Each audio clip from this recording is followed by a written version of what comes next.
Hi, everyone, and welcome to Effective Cross-Cultural Communication 40 minutes. I wanted to say hour, but 40 minutes. I am excited about this talk, and without any further ado, I'm going to share my presentation and share what I know about communicating across cultures and how you can become a more effective communicator across cultures. Okay, so give me just a second. Okay, so welcome back and let's get started. So mastering cross-cultural communication today and how to nail any and every conversation. And of course, we're talking about how to nail any and every conversation with people who come from different cultures, who come from different countries, and who come from different backgrounds. And the agenda for today, quickly, is we're going to talk about key strategies for effective and respectful interactions across different cultures. I'm going to focus today on cultures that you might be working with, Latin American cultures, American cultures, Scandinavian and Asian cultures. So how to work with clients and teams from these cultures. I will stress feedback, the power and the art of giving, asking, and receiving feedback across cultures. It's really important. Best practices for Ukrainian developers to communicate effectively in multicultural teams. And also, we will wrap it up with some recommendations on my end, useful resources that you can tap into in order to improve your cultural affinity and effective cross-cultural communication. So a few words about me. I'm Anna Gandrabura. I'm an entrepreneur and an educator. I'm an edtech entrepreneur with over 15 years of experience. I'm a founder of a quite unique project, English for IT. We help tech professionals improve their communication skills and English. I'm also a social media influencer. I have a big blog on Instagram, and I love teaching people. I love coaching people, and I love public speaking. This is exactly what I'm doing right now. So happy to connect with you. So let's get down to business. Effective cross-cultural communication and which cultures, my first question is, what cultures have you worked with? I know this is all online. You probably can't come up like to the microphone and speak, but just like think about all the cultures that you have worked with, right? And I want you to get focused here and think about how they were different, and were there any problems, or were there any like amazing things working with these cultures? What did you like about working with these cultures? What did you fear about working with these cultures? And let's see if you had any questions while working with these cultures, and let's see if we can answer these questions during my talk today. So when we think about working with cultures, I always want you to consider these three things, right? When you communicate across cultures, first of all, cultural affinity. What is cultural affinity? Well, technically, cultural affinity, this is your understanding of other cultures and acceptance of other cultures, right? When you are aware that people are coming from different cultures, from different background, and they might be different from your culture, from your perspective, then I want you to consider leadership style, because it's really important, right? When you have to interact with people who are senior than you, they might perceive their seniority, their leadership different, depending on whether they come from Western Europe, Eastern Europe, Asian countries, or Latin American countries. And another thing that is really important, I want you to consider and be mindful about feedback, right?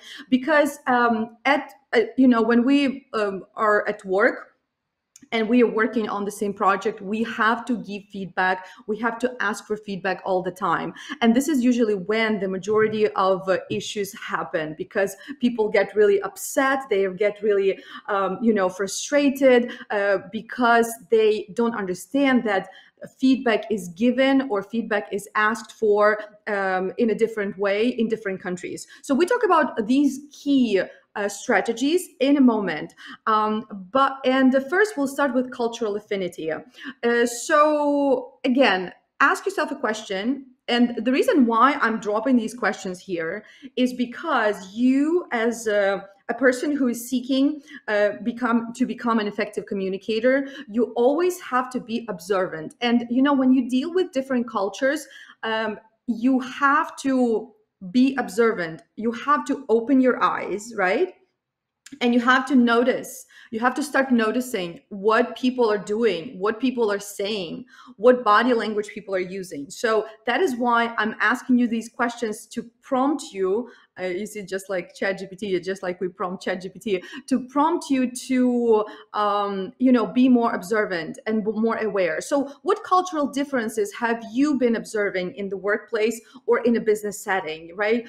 For example, on a call, or when you meet with the client or a colleague in person, for example, right? Or you travel for to a conference and you network there. So what have you been observing? What people are saying, what people are doing, what's the body language, right? What their tone of voice, what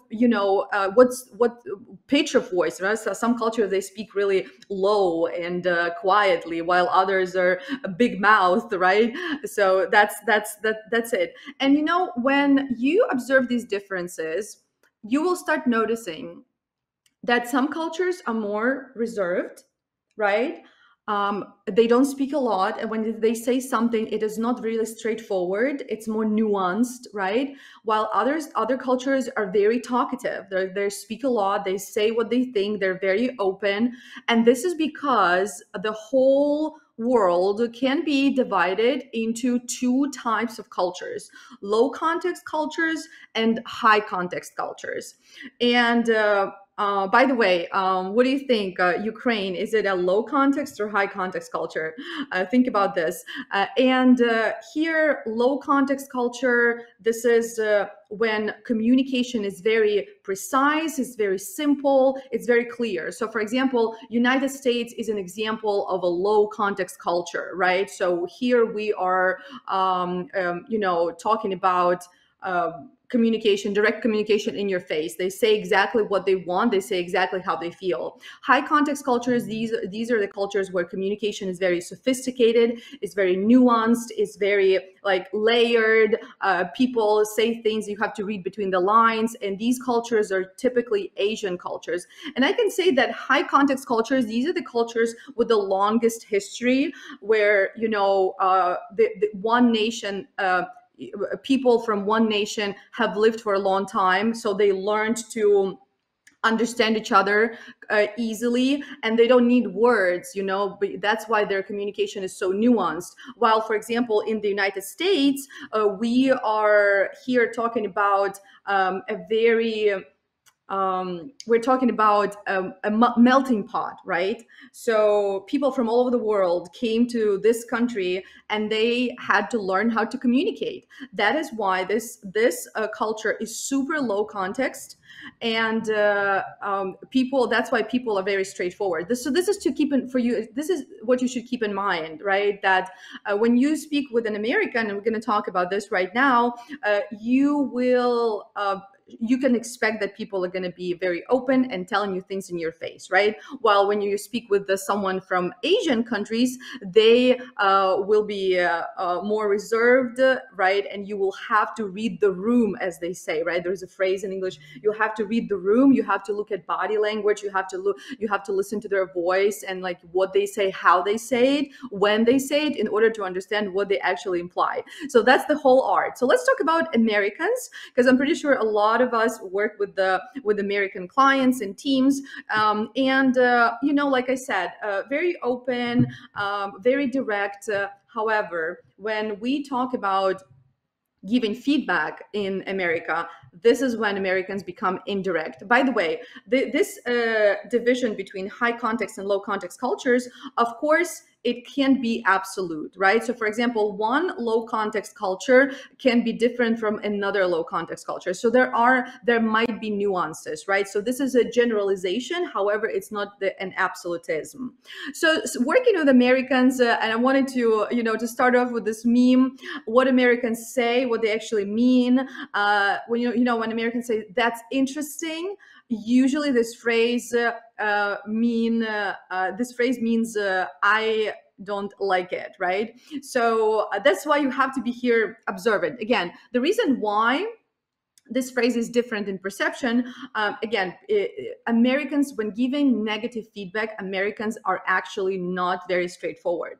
They are going to sugarcoat any negative information, any negative news.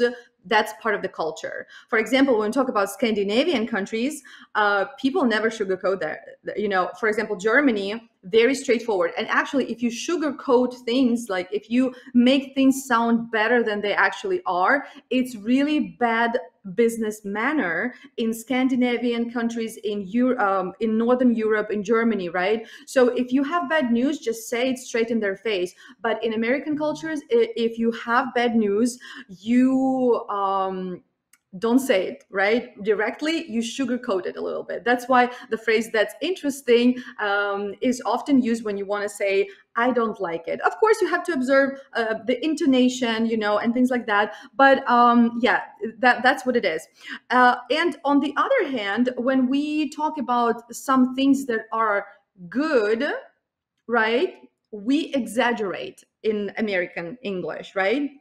We exaggerate. So for example, when something is good, I'm going to say it's awesome. So like that's why you can hear people say awesome, great, fabulous, amazing. Like these words are very popular in American English, but they don't actually mean something extraordinary like we might think, right? Being a Ukrainian, I might think that, oh my God, my presentation is awesome. My manager said my presentation is awesome. It's amazing. Well, it might be awesome. This is true, but it might be just good. It's just a way of like saying something is good. You like something, right? But when you for example, when you use the word okay or fine, this is dangerous, because okay and fine is used when we talk about something that we don't like, or like we talk, something is bad. That is why, for example, when you're asked how are you, it is not recommended to say I'm okay or I'm fine, because the follow-up question might be, what's wrong with you? What happened? And you're going to be like, nothing happened. I said I'm okay. But yeah, to an American, I'm okay means that something is not exactly good, something is not right. So they might start asking you what the problem is, and you'll be like, I don't have any problems, but like, so be careful. So you see, like talking about good things, you exaggerate. By the way, exaggerate means to say that something is bigger or better than it is, right? Bigger, better, stronger, just more than it is. But when we talk about bad things, here you need to sugarcoat, like I said, right? So it's very rare that in a business context, for example, your colleague is going to say, this is very bad. No, well, usually not happens unless they don't know. I mean, maybe people are different, right? People are different, but usually it doesn't happen. So they're going to say it's not so great. So you see, like, so this is what you need to learn in order to become a more effective communicator in English in general, and especially speaking with the native, with Americans, right? Native English speakers living in America. So you have, like, don't use the negative words so much. Try to convert them, change them into more positive words. Instead of saying no directly, they say I'm not sure. And when you hear I'm not sure, it doesn't mean they need some time to think about it, because they don't know they don't know it's yes or no. They know usually it's a no, I'm not sure. And also, if you want to give a negative comment or just say no, start your sentence with I'm not sure, and your sentence will sound more polite. Right. Another interesting fact, let's get coffee sometime. This phrase, of course, can be very genuine, and it might mean what it says, right? Let's get some coffee sometime. Let's get coffee sometime. But very often people use this phrase as a goodbye. And it doesn't mean that you really need to schedule a coffee time with that person. It just, let's get coffee sometime. Bye. Right. And another interesting fact, you might hear this with maybe your colleagues, or maybe you've seen it in movies. Americans say my friend, everyone is my friend. In American English, my friend just means a person I know. It doesn't have to be like, a friend. So but when you say my best friend, it means that this person is really your friend, So it's my friend, everyone's my friend. So you can say, Anna, my friend Anna just did the presentation. It's totally fine. Okay, now talking more about doing business in the United States, I just want to highlight things that are important for Americans when they do business. And please tap into these tips when doing business with Americans. So punctuality is highly emphasized. American culture is about punctuality. For example, when I have meetings with the my American clients, no one is ever late. When they're 1 minute late, they typically like, oh, I'm sorry, I connected late. And I'm like, oh my God, this is 1 minute, you know? This is very different from Latin American culture, where they never come on time because time is fluid in Latin American culture. But I will talk about this in a minute. So in American culture, appointments are necessary. So if you want to have a meeting with someone, don't expect to have a meeting today when you are like when you're talking with the person or tomorrow. It's usually next week. So it's usually like a week, I would say, the culture. Of course, there might be different circumstances, situation, but usually when we do business, it's usually next week. Business is done very quickly. Remember, American culture, American business culture is about competition. So that's why you have to act fast, right? It's about competition, but at the same time, it's about partnership too. Because, you know, I live in the United States now. And you know, I had been traveling back and forth to Ukraine and the United States before I decided to move here full time. And of course, I've noticed this culture of competition, of networking, of partnerships.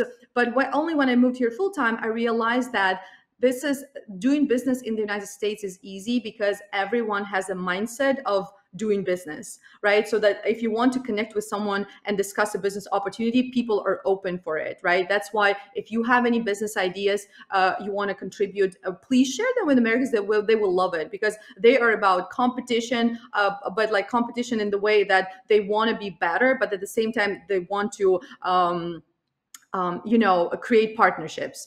A small talk to begin the meeting always is something small, you know, like I did at the beginning of my talk today, talking to Yana, just like, how are you? How is the day? How is the conference going? And things like that. That's small talk.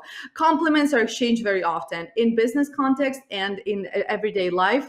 You know, this is the way to start a conversation, by the way. This is your trick to break the ice when you need to talk with someone. Just compliment what they see, what you see. Don't make personal compliments though, okay? So you can compliment on what you see around, like, Anna, beautiful painting. Did you paint this? Like that can be a compliment too. Right. So you are what you do, right? So that's why people talk about work all the time. For example, yesterday I met someone, you know, and right away they started asking me, so what do you do, Anna? You know, so be prepared to pitch yourself, be prepared to present yourself, and talk about what you do. And of course, business cards. If this is an in-person event, you exchange business cards. Although, for example, when I go to blockchain conferences or like NFT conferences, like modern tech conferences, people don't do cards so much. People just like, you know, let's connect on Twitter, or let's connect on LinkedIn. By the way, again, social media for business in the United States, Twitter and LinkedIn. Now let's talk about working with Latin American clients and cultures. I mean, teams and clients. So here the difference is that Latin American pretty much, okay, so Latin America is really big, right? And countries might, you know, the cultures might vary in different countries. However, there are similarities across all Latin American countries. First of all, they value personal relationships more than business. So if you want to do business with Latin America, you need to connect with them on a personal level. It means that you don't jump to business right away. You need to learn more about the person, and then you offer what you want or what you have. Business culture is usually hierarchical, so they have a hierarchy of like who is the boss and who is not the boss. So usually, like, you know, boss is not going to be asking. Well, again, it depends. For example, I believe that in the tech industry, the hierarchical leadership style is a little bit, you know, different. and it's more egalitarian, right? It's more like flat, not hierarchical, but still, you don't like there's still hierarchical, style in the culture. Communication is really direct in Latin America, and for example, for example, when you meet a Latin American in person, they will typically hug you and kiss you on the cheek. So that if like this is your first meeting and this is what's going to happen. That's why communication is really direct. They talk a lot, right? And technically that's very, like, the very warm cultures, I would say, when you compare it to Ukrainian, to our culture. Time is very flexible there. That's why I'm saying, like, to meetings, they never come on time, but they don't see it as a problem. That is why you have to be prepared, and don't think that they don't respect you, because this is the feeling that we might have if we come from a different culture that accepts time differently. So I might think that they don't respect me because they are like 5 minutes late to my meeting, but it's actually not. It's not true that this is how they see time. For example, I live in Miami. Miami has a very big Latin American influence here, and we have such a phrase as Miami time. So, for example, when let's say I have a dinner party and I invite my guests, I'm like, guys, please come to my party at 6 p.m. Not Miami time, meaning that don't be 30 minutes late. 30 minutes is the minimum that Miamians are late when they are scheduled to come at a certain time. So that's why, but like you see, like that's Latin American influence in the United States. So you can imagine in Latin America, it's even more. So in Latin America, like, because I said they value relationships, so business goes beyond the office. So it's really common that you do business during lunch or even during dinners or barbecues and things like that. So that's how people connect. What you need to remember about Latin American culture, for Latin Americans, is really hard to say no. And on my team at English for IT, we have a team from Latin America. We have students from Latin America, and I can tell you, I experienced this many times. If you want your I don't know, your teammate to do something, and you can feel that they don't want to do it, but they can't say no. So you have to, like, again, read the room, read between the lines, and make a decision, and work out your communication strategies so that you can get that answer. Is it yes or no? So keep that in mind. It's a little bit similar to Indian culture. In India, it's hard for people to say no. But like in Indian culture, it's hard for them to say no because of the, again, hierarchy, right? So if the boss is asking, like, I have to comply, like I have to say yes, technically. So keep that in mind, and because it might influence the project progress and things like that.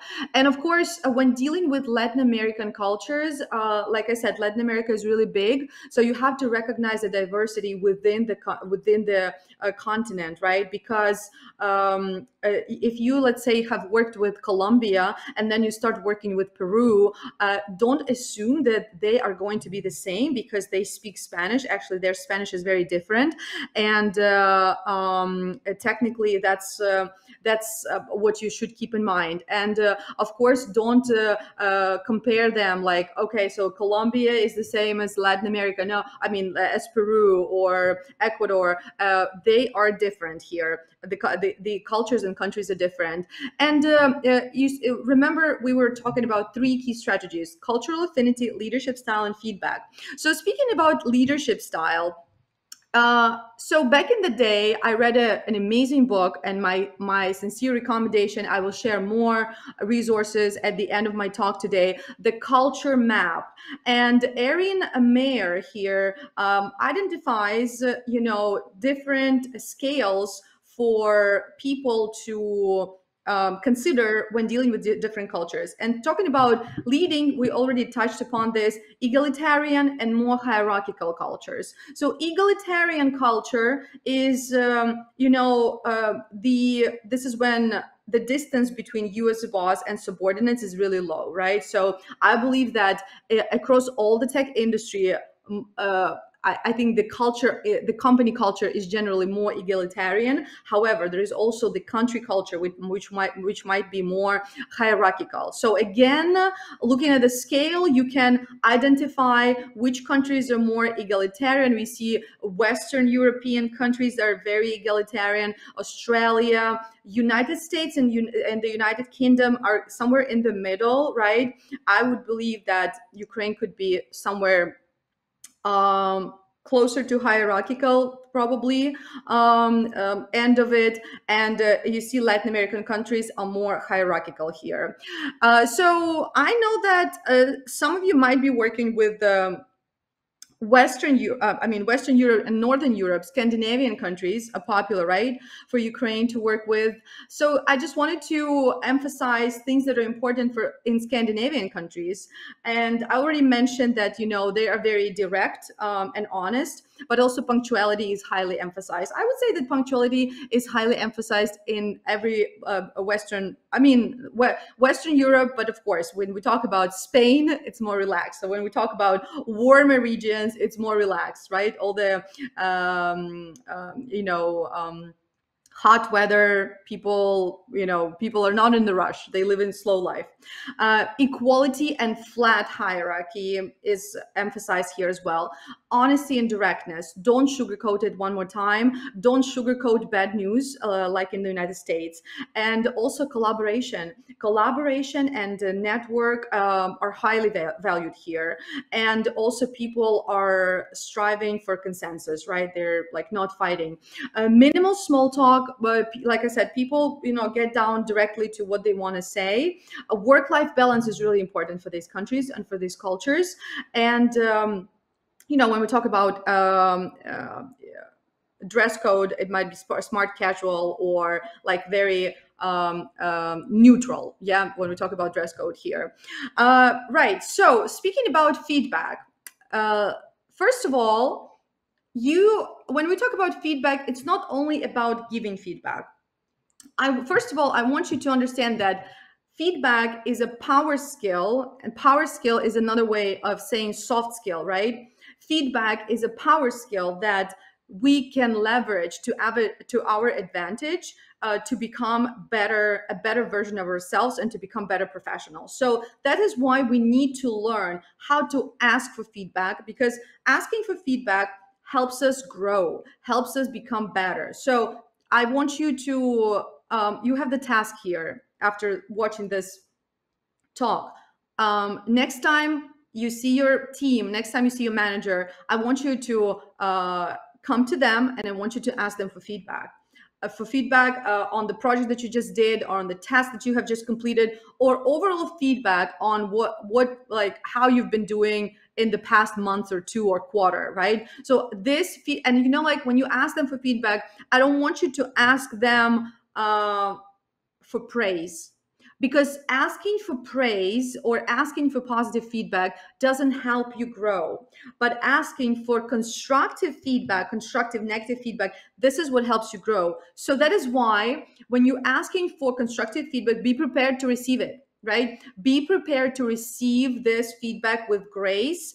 And then when you are asked for feedback, know how to give feedback. And giving, receiving and asking for feedback might be different in different countries. So let's talk about this. And first I wanted, since we are here, a group of non-native English speakers, a few things about feedback, guys, in English. First of all, the word feedback in English is uncountable. It means that you never say a feedback, give me a feedback. No, you never say, do you have some feedbacks for me? No ending as. Instead, we use feedback without indefinite article. And if we want to say one feedback, we say a piece of feedback. A piece of feedback. Can you give me a piece of feedback? Can you give me one piece of feedback? If you want to say many, then you say many pieces of feedback, or you just say some feedback, or just feedback. I need your feedback. That's it. That's what you say. And again, when we talk about high context and low context cultures, we also can identify how direct or indirect these cultures are with their feedback. Again, speaking, about English speaking countries, they give their feedback in an indirect way, even though they are low context cultures, right? More on a low context cultures. But for example, Northern Europe, they will be more direct in that. So this is really individual, and I recommend that you tap into the culture. So this is what you're going to do when you start working with a new culture. I want you to go online and search for information, how to give feedback in this particular culture, and you will find that information with the ChatGPT. That this can't be easier to do in these days. So and then you can also ask the same question that you see here on my slide. What are some common mistakes that people make when giving feedback in this culture, when giving feedback to an Australian, for example, or when giving feedback to an American? And that's where you can learn in 5 minutes, and you will stop making this mistake. But here is the here are some mistakes and some problems. First of all, positive and negative feedback. The first mistake that people make is they forget about balancing between positive and constructive feedback, right? So, for example, I believe that in Ukraine, people don't care about positive feedback as much as they care about it in the United States. Once I was hosting a talk like this, and the group, a person from the group says that if there is no positive feedback, like in Ukraine, like if at work, if there is no positive feedback, it means you're doing a great job. So it means that in Ukraine, we only share things when there is when there is a problem. And this is true, I believe. So we have to change that, because when we talk about fostering a great company culture, there has to be a balance between positive and constructive feedback, right? But again, don't be seeking positive feedback only, because positive feedback is not going to help you grow. If you want to use a feedback as your power skill for your growth, for your personal and professional growth, you have to be asking for constructive feedback. And again, to show you what Americans think about positive feedback, this is what I found online on Twitter, where Josh is telling we need to normalize telling people that they did a great job when they did it. So he wants to emphasize that, please make sure you notice when people do something great and tell them they did something great. This is what Americans think about giving a positive feedback, right? Because, for example, in many cultures, cultures that are more direct, and they just they don't notice it. It's not important. It's like, it's good, move on, right? So that's how Americans think. And now think about it. Does this resonate with you? Do you praise your colleagues? Do you praise your subordinates as a manager, for example, or just say good things about about the work that your colleague did? That's something to consider. So you need to balance this positive and negative feedback. By the way, I'm pretty sure you have heard about the phrase sandwich feedback, right? Like when we sandwich a negative feedback in between two positive feedback, or like a positive feedback and a negative feedback. Well, this method is not considered, anymore. It's not considered super valuable, because you are neutralizing the main point of that you want to make. Let's say you want to give constructive feedback, and instead of just giving this constructive feedback and highlighting what is wrong and what needs to be done to improve it, you also add a praise. And then the person doesn't feel the intensity of your message, number one. And for second, your positive comment is not doesn't have the same impact as if you say it just as a praise without this constructive feedback. That is why be careful with the sandwich method. I personally would not use it like all the time. Sometimes it's good, but like I said, be careful. If there is something that you really want to highlight, it's better to just to highlight it and not to draw people's attention away. Speaking about Asian countries, like I said, if you work with Asian countries and you want to give feedback in Asian countries, it's really important to remember that most Asian countries, of course, again, diversity is important. So when you start working with the I don't know, an Asian country, make sure you learn about this country in particular and don't compare it to other countries. But generally, because most Asian countries are high context cultures, but like I said, high context might be different in between each other. Still, giving feedback, you have to you have to remember that it's important for them. Harmony is important, right? Keeping the face, the image, reputation, and harmony is important. So make sure you don't humiliate people in public. Never give feedback, of course, in public. But this is not only about Asian countries in general. It's not recommended that you give negative feedback in front of other people. Make sure it's one-on-one. For Asian countries, it's important to it's particularly important to choose the setting, right? Avoid embarrassment in public. Be indirect because it's they are high context cultures, so that's why they don't say things straight in the face, right? And they're not going to tell you things straight in the face. Be indirect and be tactful. Notice nonverbal communication cues,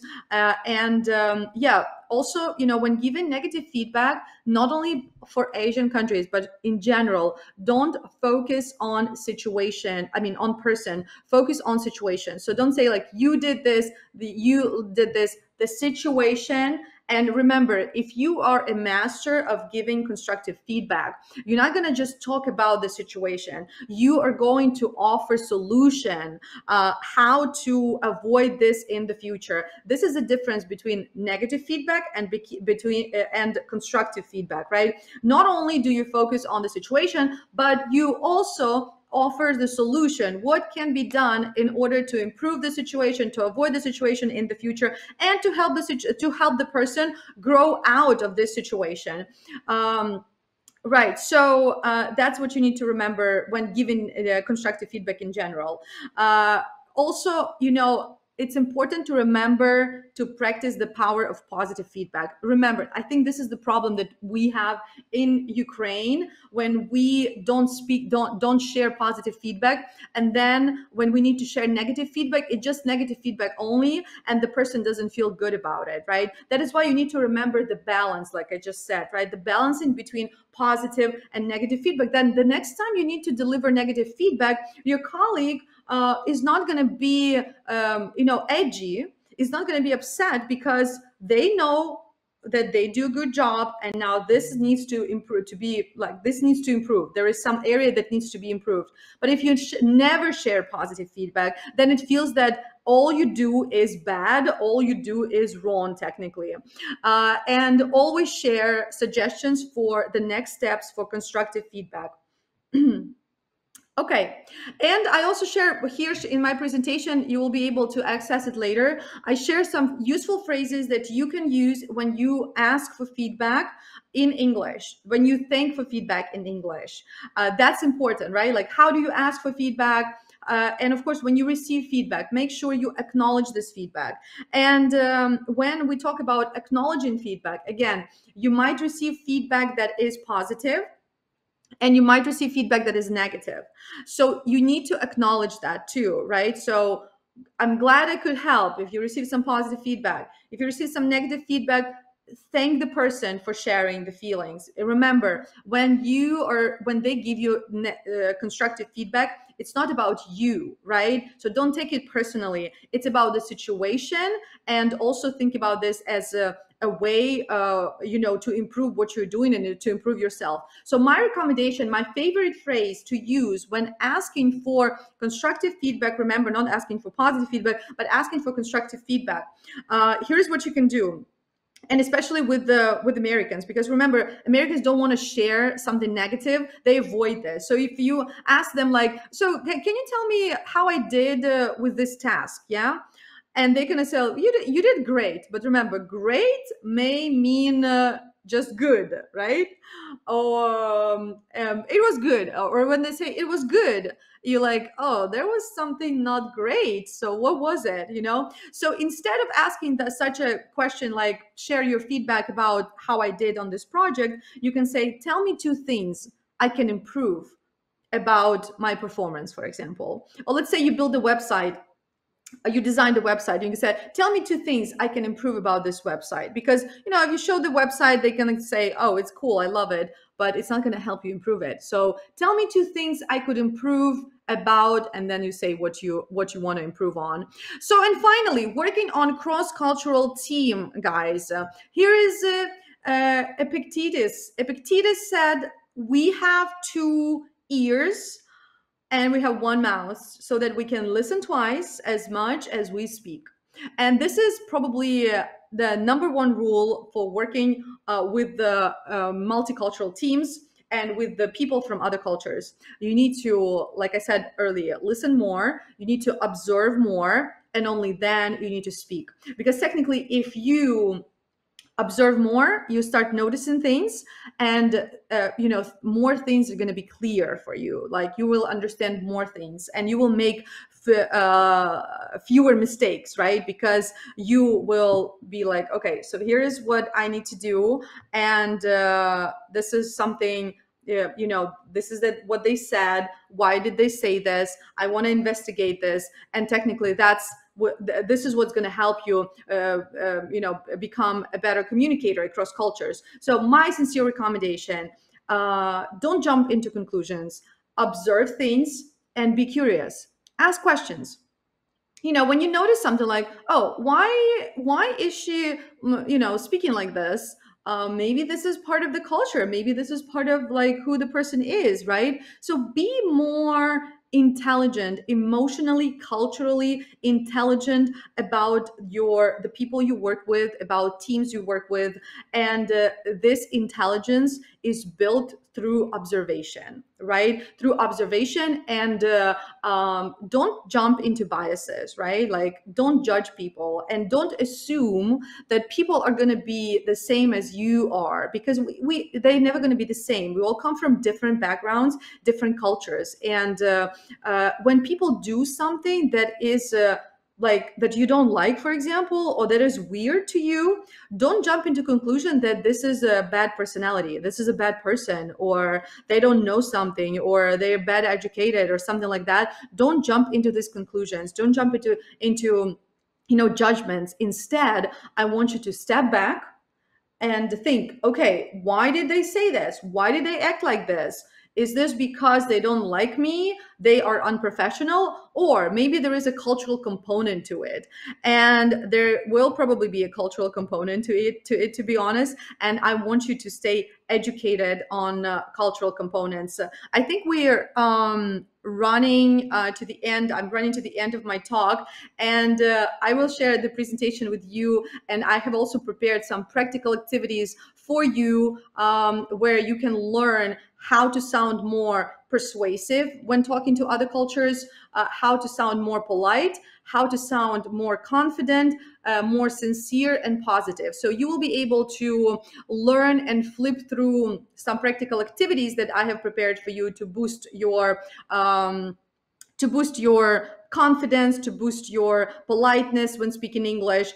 And finally, I wanted to wrap up talking about, to share things that you can do in order to improve your English and overall communication skills. First of all, I would like you to focus on bite-sized learning, right? Short, that's why I like my presentation, 40 minutes here, it's perfect. It's absorbable, right? It's doable. Practice daily, seek modern and relevant content. Remember, some like old books, old textbooks don't work for you because you work in a very fast-paced space here. and get curious. Curiosity is everything. Curiosity helps us grow and become better versions of ourselves. Use all formats of learning. The world is so abundant now, like the educational world is so abundant now. You have opportunities to learn from the apps, from people on your own, with AI and things like that. And English for IT is always happy to have you and join the courses that we offer. We have courses on power skills. My favorite one that I launched recently is called Power Skills for Tech. That will actually teach you a lot about cross-cultural communication. There is a separate module on that. And the useful resources that I want to share with you: 2 books, actually 3 books. 3 must-read books on cross-cultural communication. Kiss, Bow, or Shake Hands. This book describes 60 world cultures, 60 world countries, right? And how to do business in this country. So like I personally have this book at home. Every time, I have a conversation with the person from a new culture, I just like go and read about this culture. The Culture Map, my sincere recommendation. The Culture Map is a must-read book with so many examples, and it's an easy read in English too. So it's a great way to practice English. You can listen it as an audiobook too, and it's going to be like a podcast for you. Coaching Across Cultures. This book is for managers. It's great for managers who work with teams, but also for anyone technically who works with cultures, not only country. Like here in this book, you're going to learn not only about working with the cultures like world cultures, but also cultures like company cultures, because different companies, they have different cultures. So that's too. I also have a podcast on power skills for success. This is a podcast where I interview top executives, coaches, investors, founders, and we talk about skills, soft skills, power skills that help people become successful.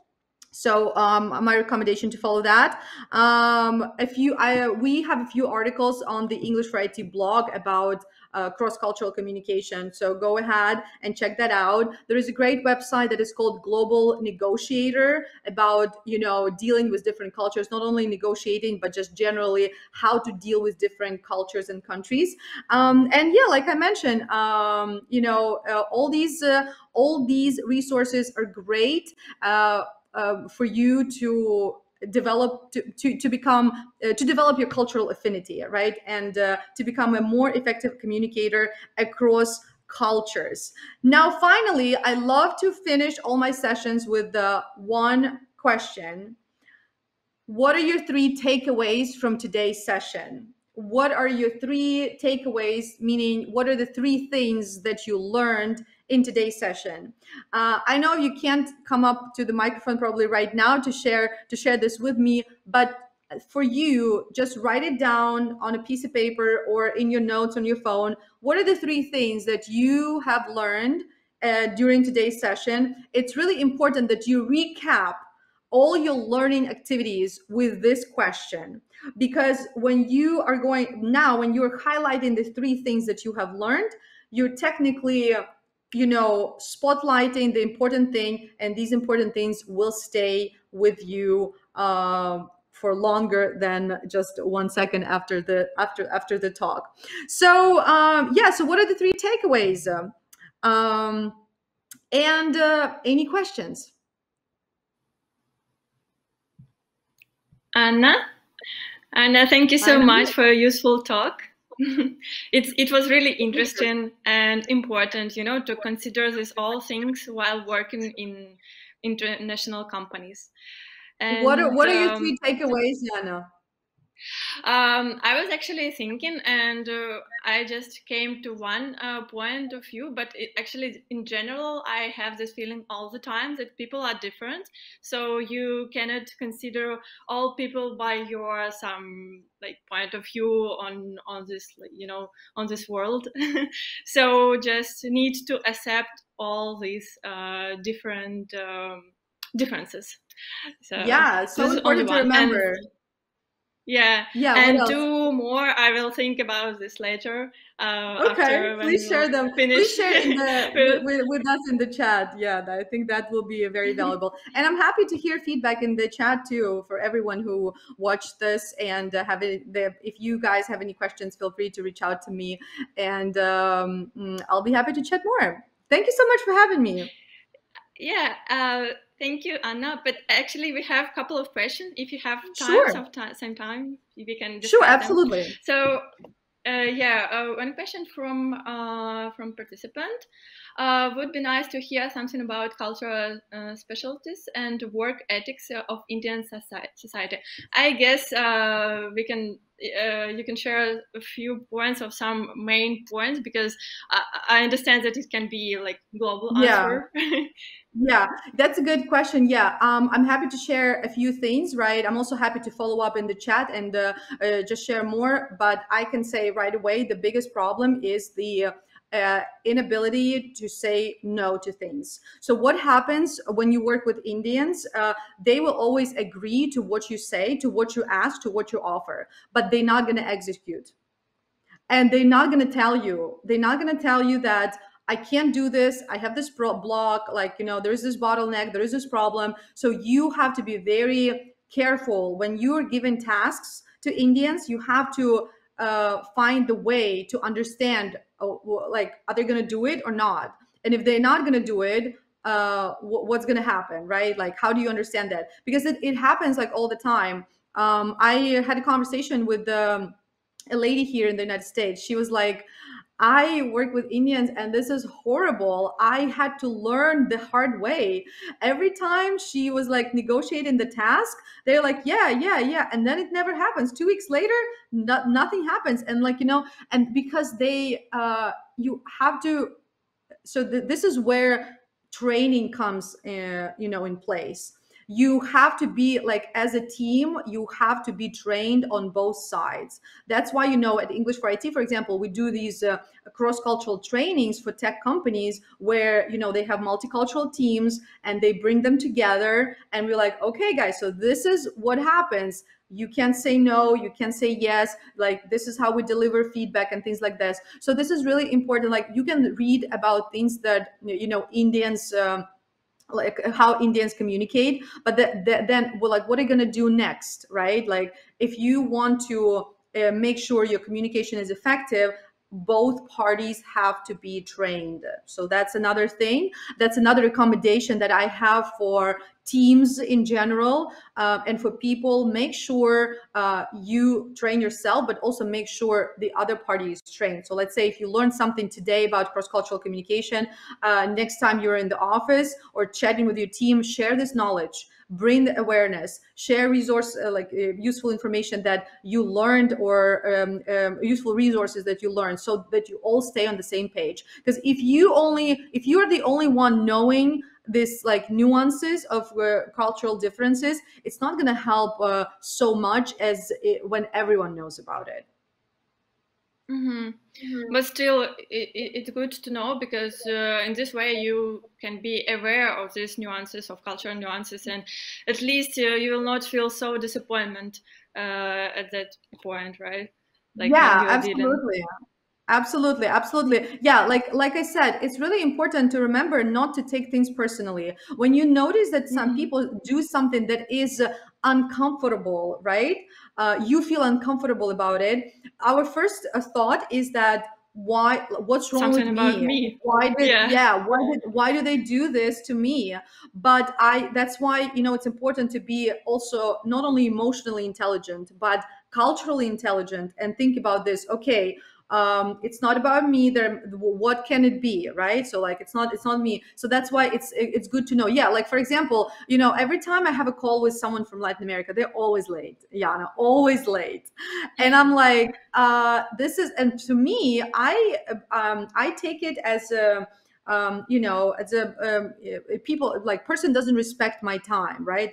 This is the first thing that comes to this is the first feeling that I have. But then I'm like, oh no, it has nothing to do with me and my respect and my time, because this is how they value their time. But of course, for Latin Americans, it's important to learn that when they have a meeting with someone from Europe, from the United States, they have to be aware that they value time differently. So there must be consensus found. Yes, thank you. And the next question, what are soft skills, characteristics of person can be very helpful in communication with different cultures? Or like what characteristics should person have to communicate with different cultures more effective? Something like this. Yeah, I that's a hope you good understood question. my So question. yeah, Hmm. I think so. Let me answer and we'll see. Well, I believe that there are several soft skills. I like to call them power skills because honestly, a lot of times people think about soft skills as something unimportant. That's why in the recent years, people started using a new term for soft skills, power skills, right? So I believe there are a Hmm. few power skills that we need to develop in order to communicate better in general and across cultures. And the first skill I have highlighted it a lot in my talk is feedback, the power of giving, receiving, and asking for feedback. This will definitely help you be a better communicator in general and across cultures as well. Another soft skill it is adaptability. Adaptability because what you need to do when you're working with other cultures, you need to adapt, right? You need to adapt to new scenarios, you need to adapt to new cultures, and you need to adapt to like these new people that you have to deal with. So develop your adaptability skills. And another skill is coachability.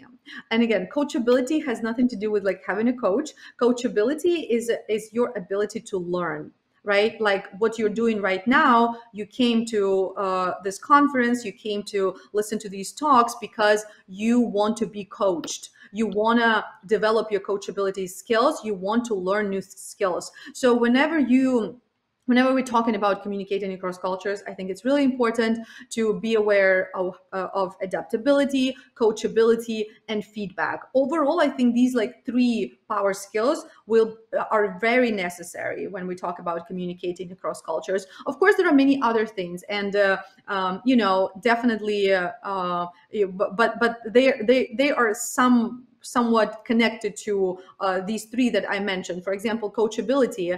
If this is when you allow people to teach you, right? You're open to new knowledge, but also coachability includes curiosity. Like for me personally, I believe that for adults, for people who grown ups, yeah, being curious is something that we overlook. That's something that we don't think it's important, because think about being a child, right? When you're a child, you are genuinely naturally curious. That's why you turn into an adult, right? You grow because you are like, why is the sky blue? Why is the water wet? And things like that. So you ask these questions because you're curious. And then when you grow up, what happens? You stop asking these questions because you already know a lot, and you like, I don't need to know more. I'm a cool guy or cool girl. I already know a lot. And you lose this skill of being curious. And I think this is another skill that helps you in general to be a more developed personality, a more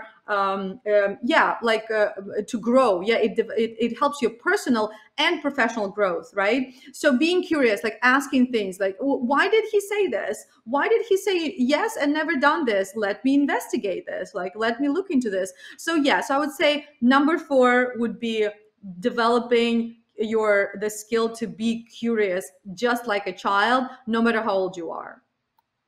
Thank you. So you think that curiosity can be developed, right? So it can be Absolutely. natural, like from person. It is Mm-hmm. natural, but then we forget about it because of our ego. Because when we grow up, when I received my diploma from school, my university degree, certificate, this and that, I'm like, I know everything, I know a lot. And I stop being like, and I stop asking questions. I stop, that's what happens. I'm not saying that it happens to everyone, but often it happens because you're like, okay, and you stop learning. And the moment you stop learning, we like, if you want to have a happy life, you have to embrace the fact that you have to be a lifelong learner, right? You never stop learning. And I noticed that like people, adults, they stop learning because like I already know a lot. Like, but that's not true. Like people, they cannot stop that. And curiosity, how to develop? Back to your, if this is your question, how do you develop your curiosity skill?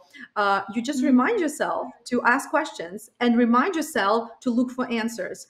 So for example, when we teach English to people, and I tell people, I give this task, I give my students a task. Look around your house and find a word that is in English on your soap, shampoo, or like other things. Do you know this meaning, what it means? And people are like, no, I've been using this shampoo for all my life, and I never thought I've seen about. this Yeah. word. Yeah, or like, I've seen this word all my life, but it didn't even occur to go and Google this word, right? So because, for example, the soap, that we wash our clothes with, like Tide, for example. This is a word in English.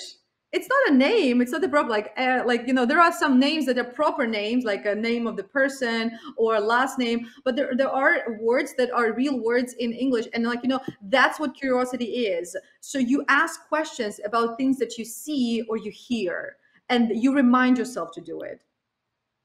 Hmm. Okay, thank you. And the last question, as I understood, you are dealing with a lot of people with a lot of culture at work. And so what culture do you think more closer to Ukrainians? Maybe they understand each Um, other better, or it doesn't yeah. depend from culture. What do you think? That's a good question. I would say that the majority, I would say that Eastern European countries are generally closer to each other in the way they communicate. And some Western countries as well. Like, for example, there are similarities, right? Like in Ukraine, we are very direct when giving feedback, right? If I don't like something, I'm not going to be sugarcoating it like Americans. So it's very similar to German cultures, right? And Yeah, but there's still going to be nuances there. But I believe that generally Europe is like a melting pot. There are a lot of similarities. But for example, like I said, probably these like directness and like let's get down to business, less emotions. Yeah, fewer emotions, I should say. Fewer emotions. This is very common for Eastern Europe, for some Western European countries, from Northern European countries. Yeah, so this is like a similarity here. But again, for example, when we talk about hierarchy, right? I can't generalize Ukraine because, when you work in tech, in IT, hierarchy is different from when you work in Ukrainian, I don't know, other like banking system or like government and things like that. So I believe that there's going to be different. So that is why the book that I recommended, Coaching Across Cultures, you can read about dealing with cultures, but not only country cultures, I mean countries, but also dealing with company cultures or industry cultures. Because, for example, IT industry is very different from, let's say, manufacturing or other things. That is why the culture here is going to be different. So there are going to be subcultures. There are always going to be Mhm. subcultures. Yeah, but like I said, Eastern Europe, Western Europe, pretty close to what we are. I genuinely and generally think that Ukrainian, that the Ukrainian culture and IT culture and how we are developing, how we have developed in this past 15 years that I have been working in this space, 10 years in IT space. I believe that we are very well developed and connected to Western cultures, which is good because it helps us to have closer relationships. And from of course, pretty much every company that I know here in the United States, they work with Ukrainian teams, Ukrainian tech teams. And every time I meet someone, people always say good things about our engineering power. That engineers are great. It's very smart. Of course, there is always one comment, English aspect. So I'm happy that such conferences exist, that we bring awareness to how important it is to develop your English skills, to develop your cultural skills, because this is the image of the country generally, right? But Yana, I always hear very, very positive feedback about the quality of work Ukrainian teams deliver worldwide. I think we need to double down and boost our communication skills, and we will be just the best, just the best. Yes, I agree. You know, when you were telling about this, I have already tears because I'm Aww. proud because like about all Yes. Ukrainians and IT sector as well, IT field. Yeah, So so generally, yeah. even I had this conversation yesterday with, we were talking about, Indian developers are very smart because of the education there. Education system focuses on STEM, right? On math. And that's why they Mhm. are amazing, but, India is very far away from the United States. So like, there's a, time difference, and also the culture is very different. And, even though they speak English, it's like the second language there, but still, like, Yeah. there are nuances, and culture is very different. And the person I was chatting with, he compared, like, Ukrainians are great to engineers too, because our school system is not bad either in terms of like how, like STEM and math is delivered. So yeah, I was like, really happy to hear that. So definitely there is a lot to be proud about, and there is also room for improvement and making things better. Yes. Okay, thank you so much, Anna. Thank you again for interesting talk and answers. So for now, let me check one more again. No, we don't have more questions for now, but if somebody wants to ask Anna about something regarding to the topic of talk more, so please don't hesitate to write in Discord, and Anna will answer when she will have time. So Anna, thank you again and wish you a great Thank you so day much. ahead. Thank you so much. Goodbye. Thank you, and have a wonderful end of the conference and your day. Thanks everyone.